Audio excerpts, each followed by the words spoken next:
इस वक्त पंजाब बड़ी मुश्किल से गुजर रहा है। बाढ़ ने तबाही मचाई हुई है।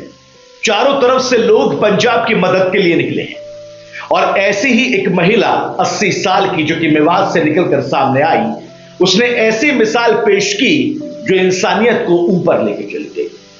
हाजरा बीबी ने अपना बड़ा दिल दिखाते हुए एक ऐसा काम कर दिया जो सोशल मीडिया पर इस वक्त चर्चा का विषय बना हुआ है।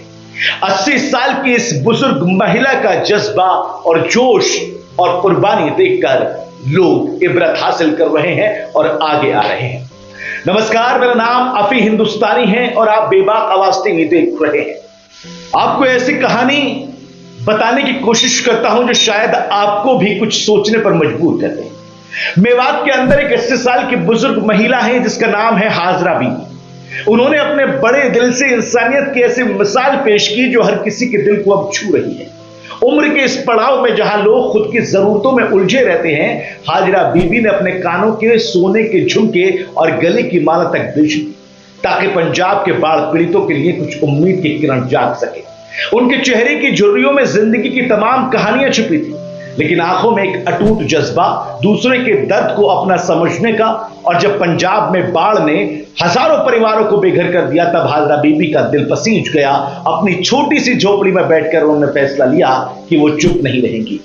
अपने पास बची एक लौती संपत्ति और जो गहने थे, उन्होंने आखिरी निशानी के तौर पर जो उनकी मां ने उनको दिए थे, वो सब उन्होंने बेच डाले। अपनी मां की आखिरी निशानी को बेचने के बाद हाजरा बीबी ने जो कुछ कहा, वो सुनने के बाद में पूरा हिंदुस्तान वाहवाही कर रहा है और इनके जज्बे को सलाम कर रहा है। हाजरा बीबी ने कहा कि ये गहने मेरे लिए कितने कीमती थे कि मैं बता नहीं सकती, लेकिन किसी की भूख मिटाना और सिर पर छत देना उससे कहीं ज्यादा कीमती है। 80 साल की हाजरा बीबी ने ये तमाम चीजें कांपती हुई आवाज में कही, मगर उनकी आंखों में एक संतुष्टि, एक सुकून साफ झलक रहा था।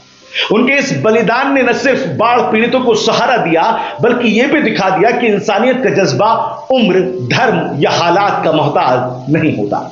हाजरा बीबी की यह कहानी हर उस इंसान के लिए प्रेरणा है जो मानता है कि छोटा सा प्रयास भी बड़ा बदलाव ला सकता है। उनके इस नेक काम में न केवल पंजाब के बाढ़ पीड़ितों को राहत दी, बल्कि हर दिल को यह विश्वास दिला दिया कि प्यार और करुणा की कोई सीमा नहीं है। उन्होंने यह जता दिया कि अगर इंसान चाहे तो फिर एक दूसरे की मदद करके परेशानियों से बाहर निकल सकता है, लोगों की मदद करके सुकून को हासिल कर सकता है, लोगों को परेशानियों में जो लोग मुब्तला हैं उनको वहां से निकालकर अपने आप को सुकून दे सकता है। उन्होंने यह भी साबित करने की कोशिश की कि अगर छोटे छोटे प्रयास करते रहे, कोशिशें करते रहे, तो बड़ी से बड़ी परेशानियां भी दूर हो जाएंगी।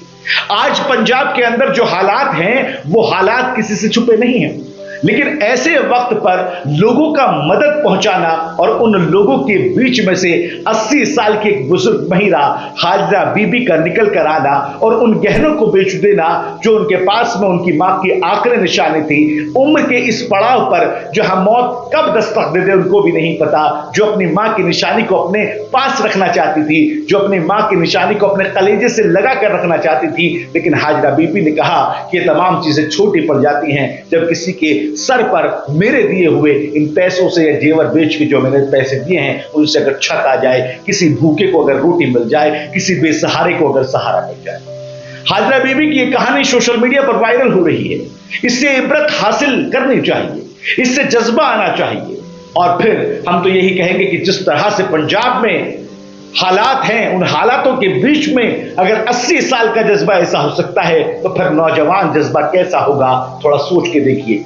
हालांकि हाथ बहुत बड़े हैं पंजाब की तरफ, पंजाब को उठाने के लिए, पंजाब की मदद करने के लिए बहुत सारे लोग पहुंचे हुए हैं, लेकिन अभी भी कसर बाकी है, क्योंकि बाढ़ खत्म हो जाएगी, पानी उतर जाएगा, लेकिन जो बर्बाद खेत खलियान हुए, जिनके घर से छत चली गई, जिनके घर से पूरा सामान चला गया, जिनके परिवार वाले उनसे बिछड़ गए, उसके बाद में भी फिर जरूरत पड़ेगी उनको सहारा देने की। पैसों के एतबार से, राशन के एतबार से, खेती के एतबार से, मोरल सपोर्ट से, कंधे पे हाथ रख के ये कहना कि तेरा दुख मेरा दुख है, ये जरूरत अभी पड़ेगी पंजाब के अंदर। क्योंकि अब जैसे ये चीजें खत्म होंगी, उसके बाद में उनको दुख को कम करने के लिए हमें सहारा बनना चाहिए। हाजरा बीबी की इस कुर्बानी के लिए हम उनको सलाम करते हैं। फिर हाजिर होंगे नई कहानी और नई न्यूज के साथ में। फिलहाल दीजिए इजाजत, नमस्कार।